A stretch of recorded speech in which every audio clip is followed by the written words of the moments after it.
This is the Huawei Mate X2, the third iteration of its folding phone and easily its best yet. This time they've changed the format and the folding screen is now protected inside the phone when it's closed, which makes a lot of sense. It's been a real pleasure over the last few years to be able to try out so many of these folding phones and see this new category of devices emerge, and all the manufacturers have had such different approaches. Huawei's was always unusual because it wrapped the folding display around the outside of the device, which looked super cool, but did leave that delicate display vulnerable on the outside of the phone. This time around, they're taking a leaf out of Samsung's book and putting the folding display on the inside of the phone where it's protected, and there's a secondary display on the outside of the device. Actually, I think they've taken a few leaves out of Samsung's book this time around, because this is very similar to the Galaxy Z Fold 2. From the fingerprint reader on the side here, to the speaker on the bottom, to the camera bump and the chunky hinge, you can judge for yourself. I thought folding phones might be the end of every phone looking largely the same, but here we are. Now, I remember saying when the Galaxy Fold 2 came out that it felt much sturdier than the original, and that is the same here. The Mate X2 is a much better design than the original. When it's open, the screen snaps into place. When it closes, it snaps shut, and it doesn't leave a gap, which I think is a big improvement over Samsung's design. This is the first one of these I'd feel comfortable enough to throw in my gym bag like I would with my regular phone.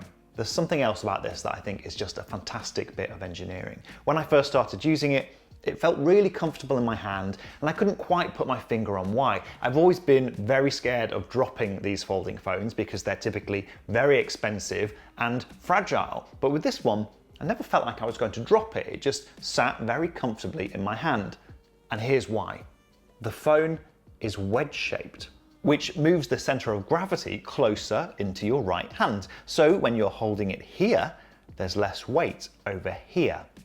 It weighs about 300 grams, which is more than a regular phone, but because of this, it doesn't feel like it.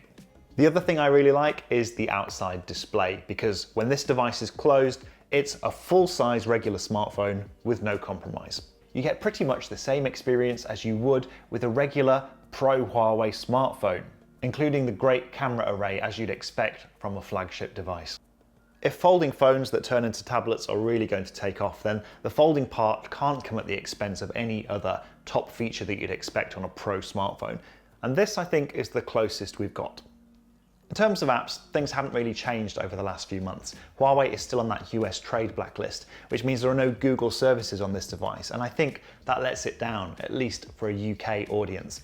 I would love to see a manufacturer create a full and uncompromised Android experience without any Google services, but it hasn't happened yet. You have to recreate an app store, you have to build mapping services, you have to get individual app developers to make their software compatible with your ecosystem. It's a lot. I thought Huawei would be the one to do it, but it hasn't really happened yet in full. This is still a bit of a compromised experience. You will find some popular apps like TikTok in the app gallery, and the company says you can use Petal Search to find others. It installs them from a third-party repository, which I think is a bit of a workaround and not a particularly great user experience. Some of the apps even flash up and warn you they may contain security threats. But you can find popular apps like Instagram and Spotify that do work, and it's really nice to switch between the phone display and tablet mode to see the content fill the screen. I even managed to find Google Maps on there, and it worked perfectly, although other apps that require Google Maps services like Uber Eats will install but not run.